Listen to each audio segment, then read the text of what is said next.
Little Red Riding Hood. From Grimm's Fairy Tales, by Jacob and Wilhelm Grimm. Translated by Edgar Taylor and Marion Edwards. This recording is in the public domain. Read by Bob Neufeld. Once upon a time there was a dear little girl who was loved by every one who looked at her, but most of all by her grandmother, and there was nothing that she would not have given to the child.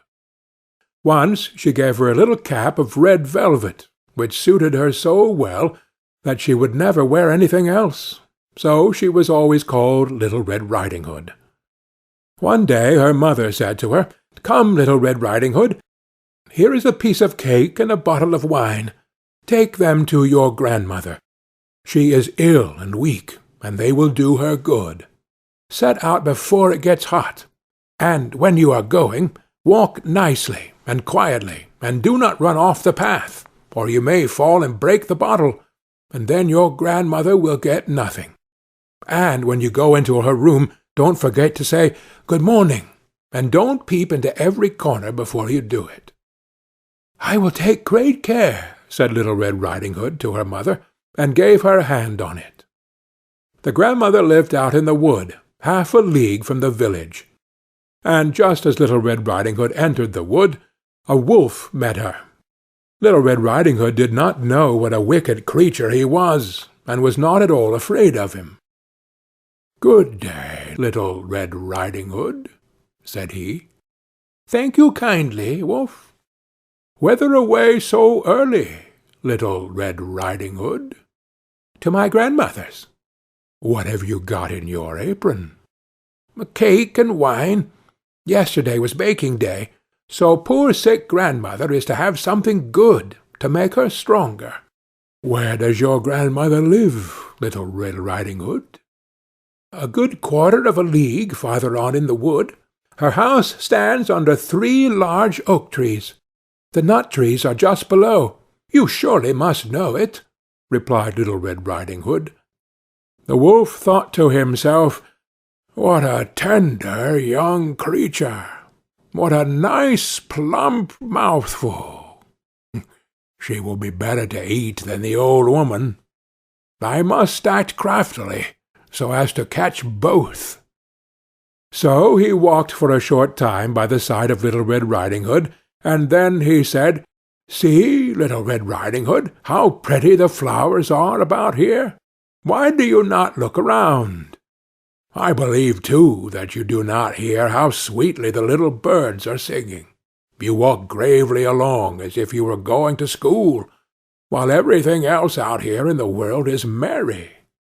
Little Red Riding Hood raised her eyes, and when she saw the sunbeams dancing here and there through the trees, and pretty flowers growing everywhere, she thought, "Suppose I take grandmother a fresh nosegay. That would please her too. It is so early in the day that I shall still get there in good time." And so she ran from the path into the wood to look for flowers. And whenever she had picked one, she fancied that she saw a still prettier one farther on, and ran after it, and so got deeper and deeper into the wood. Meanwhile the wolf ran straight to the grandmother's house and knocked at the door. "Who is there?" "Little Red Riding Hood," replied the wolf. "She is bringing cake and wine. Open the door." "Lift the latch," cried out the grandmother. "I am too weak, and cannot get up."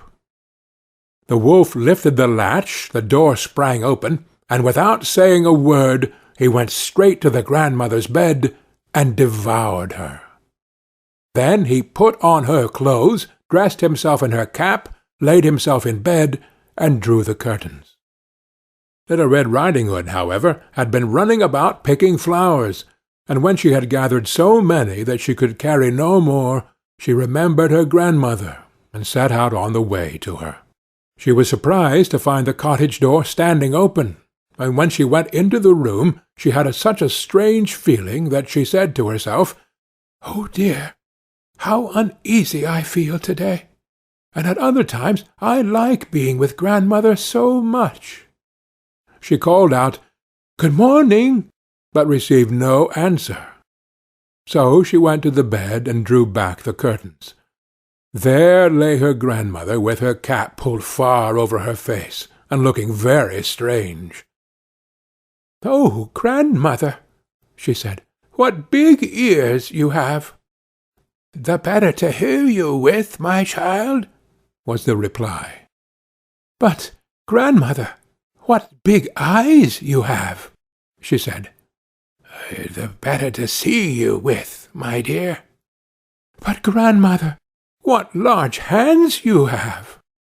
"The better to hug you with." "Oh, but, grandmother, what a terrible big mouth you have!" "The better to eat you with."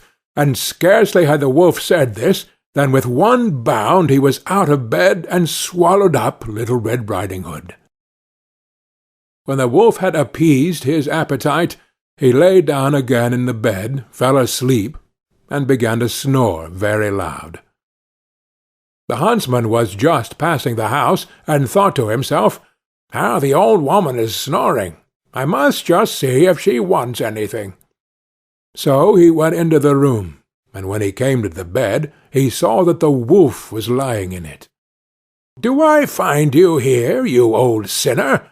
said he. "I have long sought you." Then, just as he was going to fire at him, it occurred to him that the wolf might have devoured the grandmother, and that she might still be saved. So he did not fire, but took a pair of scissors and began to cut open the stomach of the sleeping wolf. When he had made 2 snips, he saw the Little Red Riding Hood shining, and then he made 2 snips more, and the little girl sprang out, crying, "Ah, how frightened I have been! How dark it was inside the wolf's!" And after that the aged grandmother came out alive also, but scarcely able to breathe. Little Red Riding Hood, however, quickly fetched great stones with which to fill the wolf's belly, and when he awoke he wanted to run away, but the stones were so heavy that he collapsed at once and fell dead. Then all 3 were delighted. The huntsman drew off the wolf's skin and went home with it. The grandmother ate the cake and drank the wine which Little Red Riding Hood had brought, and revived. But Little Red Riding Hood thought to herself, "As long as I live, I will never by myself leave the path to run into the wood when my mother has forbidden me to do so." It was also related that once, when Little Red Riding Hood was again taking cakes to the old grandmother, another wolf spoke to her, and tried to entice her from the path. Little Red Riding Hood, however, was on her guard, and went straight forward on her way, and told her grandmother that she had met the wolf, and that he had said good morning to her, but with such a wicked look in his eyes, that if they had not been on the public road, she was certain he would have eaten her up.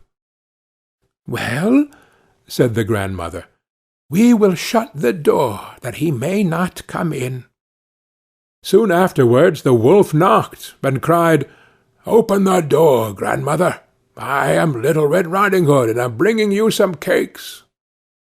But they did not speak, or open the door. So the greybeard stole twice or thrice around the house, and at last jumped on the roof, intending to wait until Little Riding Hood went home in the evening, and then to steal after her and devour her in the darkness. But the grandmother saw what was in his thoughts. In front of the house was a great stone trough, so she said to the child, "Take the pail, Little Red Riding Hood. I made some sausages yesterday, so carry the water in which I boiled them to the trough." Little Red Riding Hood carried until the great trough was quite full. Then the smell of the sausages reached the wolf, and he sniffed and peeped down, and at last stretched out his neck so far that he could no longer keep his footing, and began to slip, and slipped down from the roof straight into the great trough, and was drowned. But Little Red Riding Hood went joyously home, and no one ever did anything to harm her again. End of Little Red Riding Hood.